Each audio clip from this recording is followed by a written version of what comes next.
I love hero workouts. I hate what they're for, but I love what they stand for.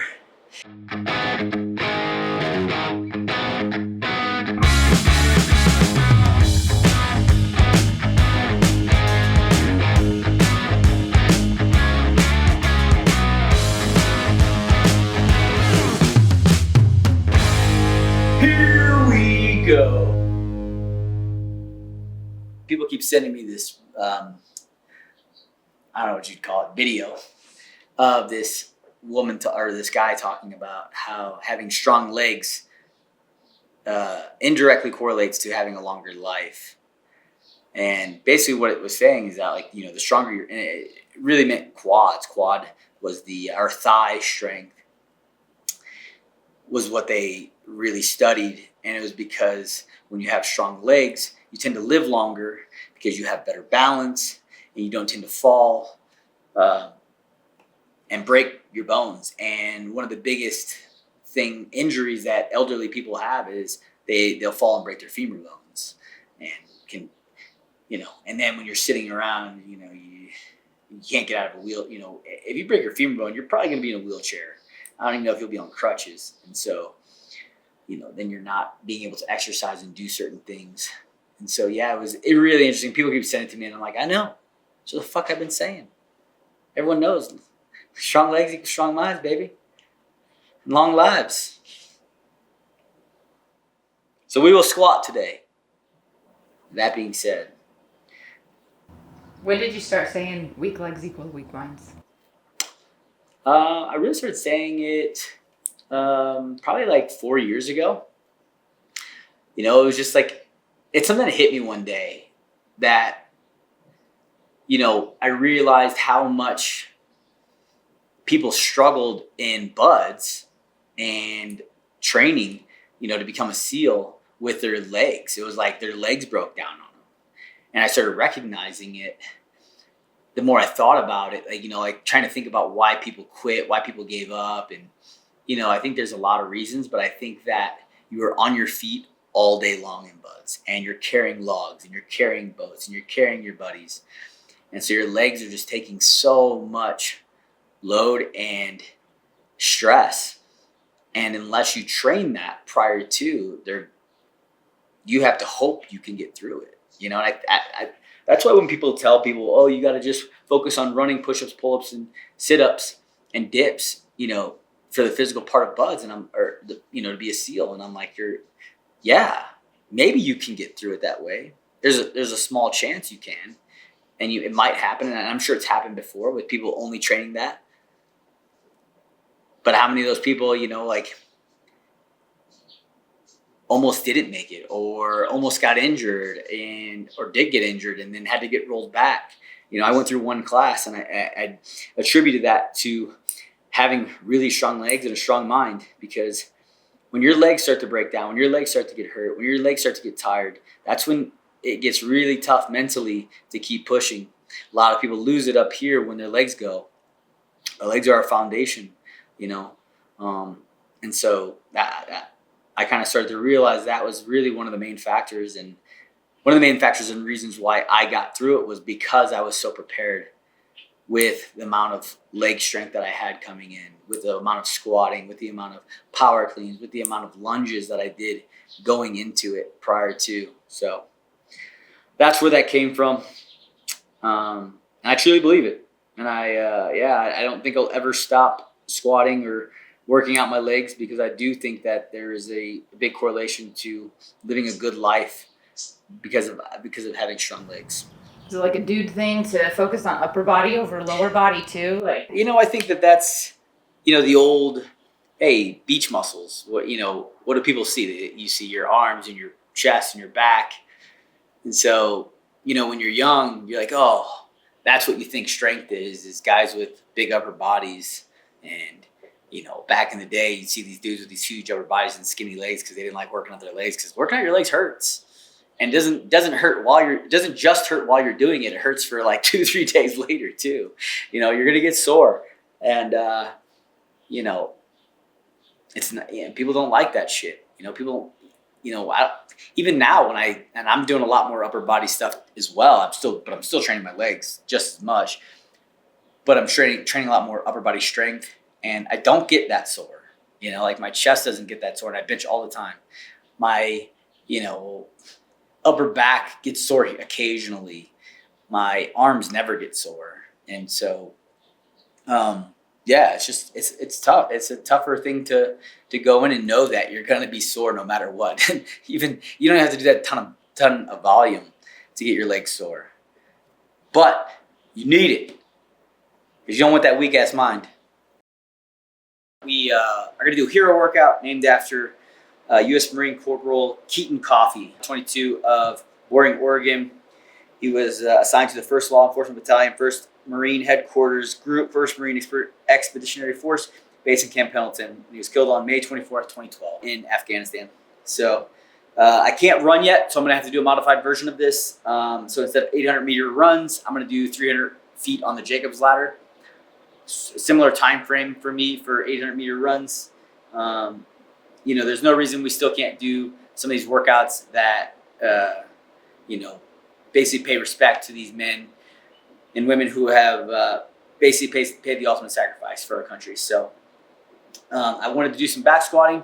So it's 300-foot Jacob's ladder or 800-meter run, 50 back squats at 135.95, 50 bench press at 135.95, another 800-meter run or 300-foot Jacob's ladder into 35 back squats, 35 bench, another 800-meter run or 300-foot Jacob's ladder, and do 20 back squats, 20 bench, 800-meter run or 300-foot Jacob's ladder, and then finish with 1 muscle up. So I like it. It's going to be a grind for sure, which is always a great hero workout. This is going to be the workout where you have to stay present with the movement that you're doing right now. Don't think about the full number. Just kind of chip away at these big numbers that these are. So the weight's light enough. It's still going to hurt. I'm excited. This will be fun. So, Keaton Coffey. This one's for you, brother. All right, here we go.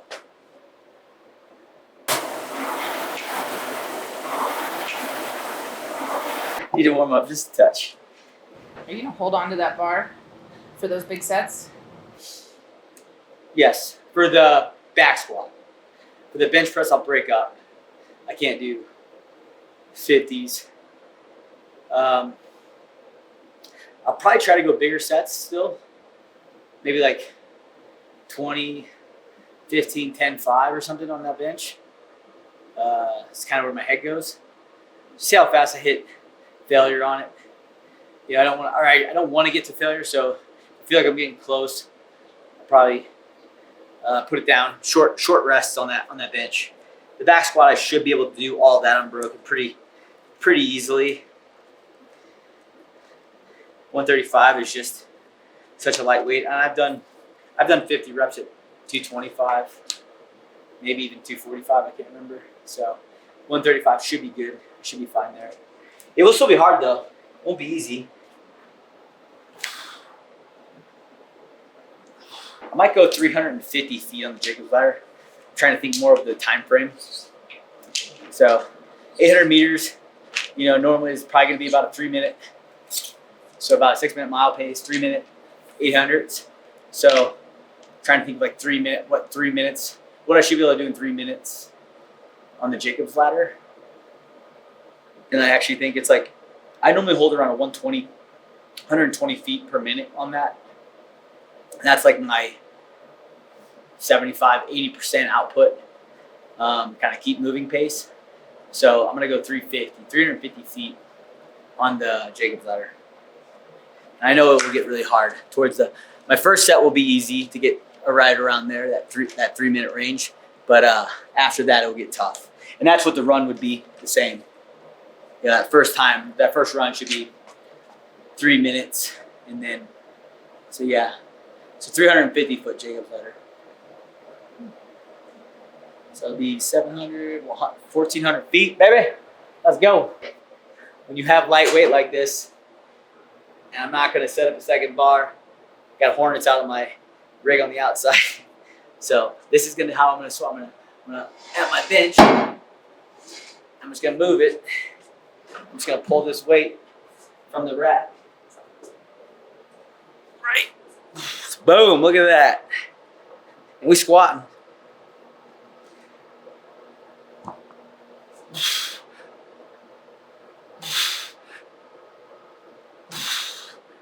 All right, we're warm. Now let's go like this. Look at that.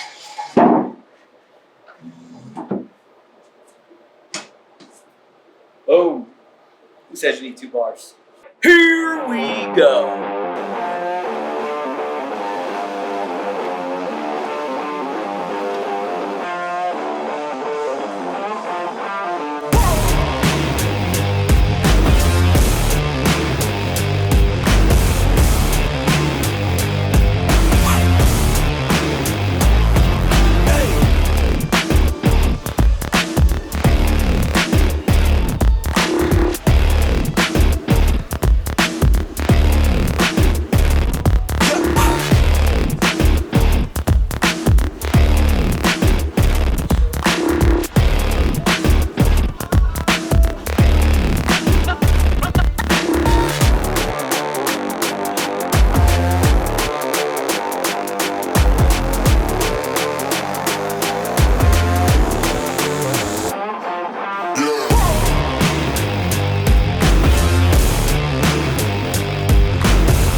There you go.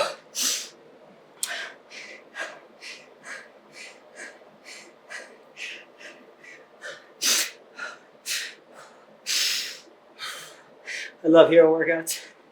I hate what they're for, but I love what they stand for. These brave men and women who've gone out and sacrificed for us. I wanted to give up in that workout so bad. I wanted to slow down and stop. But I knew that, so many of our brothers and sisters out there didn't. They kept going, they kept moving towards things that you're so human nature would be to run from. Self-preservation would be to run from. But these men and women ran towards it. And I get to pay respect to them by doing these workouts. And it means a lot. And, you know, just not giving up, not giving in to the mental weakness of being like, you gotta slow down, you gotta stop, you gotta take a break. Don't give in to that shit. That shit is trying to keep you complacent. It's trying to keep you weak. And the more you push into it, the more you push back at that pain, that mental thoughts, the easier it gets to keep moving. Especially when you have a reason like a hero workout, when it's not just for shits and giggles, it's for someone, it's paying respect. You know, I'm just thankful that I live in a place where we have such brave men and women to do the things that they've done. And so yeah, you know, if you give Coffey a try, remember, it's for a person. They named it Coffey, it's his last name, you know, Keaton Coffey. Remember it. You know, say his name while you're working out. When you start to have those weak thoughts, when you start to have those fluttering moments, telling yourself to stop and give in, and say, fuck it. Keaton didn't stop. Keaton kept moving forward. So I'm going to too. So hope you guys enjoyed it. And as always, don't forget to pay the man.